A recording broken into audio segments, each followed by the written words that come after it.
ಚಪ್ಪಲಿ. ಈ ಚಪ್ಪಲಿಯನ್ನು ಕಾಲಿಗೆ ಹಾಕಿಕೊಳ್ಳುವುದು ತುಚ್ಛ ಎಂದು ಅಂದುಕೊಳ್ಳುತ್ತಾರೆ ಎಷ್ಟೋ ಜನ. ಆದರೆ ಚಪ್ಪಲಿ ವಿಚಾರದಲ್ಲಿ ಕೆಲವು ನಿಯಮಗಳನ್ನು ಪಾಲಿಸುವುದರಿಂದ ನಿಮಗೆ ಅದೃಷ್ಟ ಬರಬಹುದು. ಇಲ್ಲ ಅಂದರೆ ಚಪ್ಪಲಿಯಿಂದ ದುರಾದೃಷ್ಟ ಕೂಡ ಬರಬಹುದು. ಚಪ್ಪಲಿಯನ್ನು ಮುಖ್ಯ ದ್ವಾರದ ಹತ್ತಿರ ಬಿಟ್ಟರೆ ಲಕ್ಷ್ಮಿ ಕಟಾಕ್ಷ ಸಿಗುತ್ತದೆ. ಮುಖ್ಯ ದ್ವಾರದ ಬಳಿ ಈ ರೀತಿಯಾಗಿ ಚಪ್ಪಲಿಯನ್ನು ಬಿಟ್ಟರೆ ದರಿದ್ರ ನಿಮ್ಮನ್ನು ಬಿಡುವುದಿಲ್ಲ ಅಂತ ಶಾಸ್ತ್ರ ಹೇಳುತ್ತದೆ. ಪಾದರಕ್ಷೆಗೆ ಸಂಬಂಧಿಸಿದ ಕೆಲವು ನಿಯಮಗಳನ್ನು ನಮ್ಮ ಶಾಸ್ತ್ರಗಳು ಹೇಳುತ್ತವೆ. ಇದನ್ನು ಪಾಲನೆ ಮಾಡಿಲ್ಲ ಅಂದರೆ ಎಷ್ಟೇ ಕಷ್ಟಪಟ್ಟರೂ ಫಲಿತಾಂಶ ಸಿಗುವುದಿಲ್ಲ. ಹಾಗಂತ ಚಪ್ಪಲಿಯನ್ನು ಎಲ್ಲಂದರಲ್ಲಿ ಬಿಡುವುದಲ್ಲ. ಚಪ್ಪಲಿಗೆ ಅದರದ್ದೇ ಆದ ನಿಯಮಗಳಿರುತ್ತೆ. ಪಾದರಕ್ಷೆ ಎನ್ನುವುದು ಇವಾಗ ಬಂದಿದ್ದು ಅಲ್ಲ, ಪುರಾಣ ಕಾಲದಿಂದಲೂ ಹುಟ್ಟಿದ್ದು. ಈ ಚಪ್ಪಲಿ ಬಗ್ಗೆ ಸಂಪೂರ್ಣ ಮಾಹಿತಿ ನಾವು ನಿಮಗೆ ತಿಳಿಸ್ಕೊಡ್ತೀವಿ. ಅದಕ್ಕಿಂತ ಮೊದಲು ನೀವಿನ್ನೂ ನಮ್ಮ ಚಾನಲನ್ನು ಸಬ್ಸ್ಕ್ರೈಬ್ ಮಾಡಿಲ್ಲ ಅಂದರೆ ಇವಾಗ ಕೂಡಲೇ ಸಬ್ಸ್ಕ್ರೈಬ್ ಮಾಡಿ. ನೀವು ಯಾವ ಊರಿಂದ ವಿಡಿಯೋನ ನೋಡ್ತಿದ್ರೆ ಆ ಊರಿನ ಹೆಸರು ಮತ್ತು ನಿಮ್ಮ ಹೆಸರನ್ನು ಸಮೇತ ನಮಗೆ ತಿಳಿಸ್ಕೊಡಿ.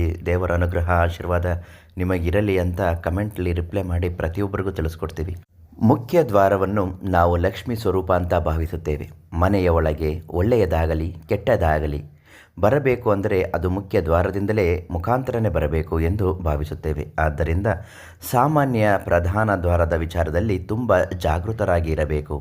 ತುಂಬ ಮಂದಿ ಹೊರಗಡೆಯಿಂದ ಬಂದಾಗ ಸರಿಯಾದ ದ್ವಾರದ ಮುಂದೆ ಚಪ್ಪಲಿಯನ್ನು ಬಿಟ್ಟು ಮನೆಯನ್ನು ಪ್ರವೇಶ ಮಾಡುತ್ತಾರೆ. ಇದು ಒಂದು ಮಹಾದೋಷ. ಹೊಸ್ತಿಲಿನ ಮುಂದೆ ಚಪ್ಪಲಿಯನ್ನು ಬಿಡಬಾರದು. ಹೊಸ್ತಿಲಿನ ಒಂದು ಕಡೆ ಭಾಗದಲ್ಲಿ ಬಿಡಬೇಕು. ನಿಮ್ಮ ಮನೆಯ ಪೂರ್ವದ ಬಾಗಿಲು ಆಗಿದ್ದರೆ ಎಡಭಾಗದಲ್ಲಿ ಚಪ್ಪಲಿಯನ್ನು ಬಿಡಬೇಕು. ಅಂದರೆ ಬಲಗಡೆ ಈಶಾನ್ಯ ಭಾಗ, ಆದ್ದರಿಂದ ಎಡಭಾಗದಲ್ಲಿ ಬಿಡಬೇಕು. ಹಾಗೆಯೇ ನಿಮ್ಮ ಮನೆಯ ಬಾಗಿಲು ದಕ್ಷಿಣ ಬಾಗಿಲು ಆಗಿದ್ದರೆ ಚಪ್ಪಲಿಯನ್ನು ಎಡಭಾಗದಲ್ಲಿ ಬಿಡಬೇಕು. ನಿಮ್ಮ ಮನೆ ಪಶ್ಚಿಮ ದ್ವಾರ ಆಗಿದ್ದರೆ ಚಪ್ಪಲಿಯನ್ನು ಎಡ ಮತ್ತು ಬಲ ಎರಡು ಭಾಗದಲ್ಲಿ ಬಿಡಬಹುದು. ಇನ್ನು ನಿಮ್ಮ ಮುಖ್ಯ ದ್ವಾರದ ಉತ್ತರದಲ್ಲಿದ್ದರೆ ಎಡಭಾಗದಲ್ಲಿ ಚಪ್ಪಲಿಯನ್ನು ಬಿಡಬಾರದು. ಯಾಕೆ ಅಂದರೆ ಆ ಭಾಗದಲ್ಲಿ ಈಶಾನ್ಯ ದಿಕ್ಕು ಇರುತ್ತದೆ. ಆದ್ದರಿಂದ ಬಲಭಾಗಕ್ಕೆ ಚಪ್ಪಲಿಯನ್ನು ಬಿಡಬೇಕು.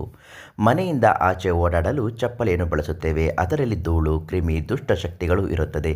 ಆದ್ದರಿಂದ ಚಪ್ಪಲಿಯ ಬಗ್ಗೆ ಸ್ವಲ್ಪ ಗಮನ ಹರಿಸಬೇಕು.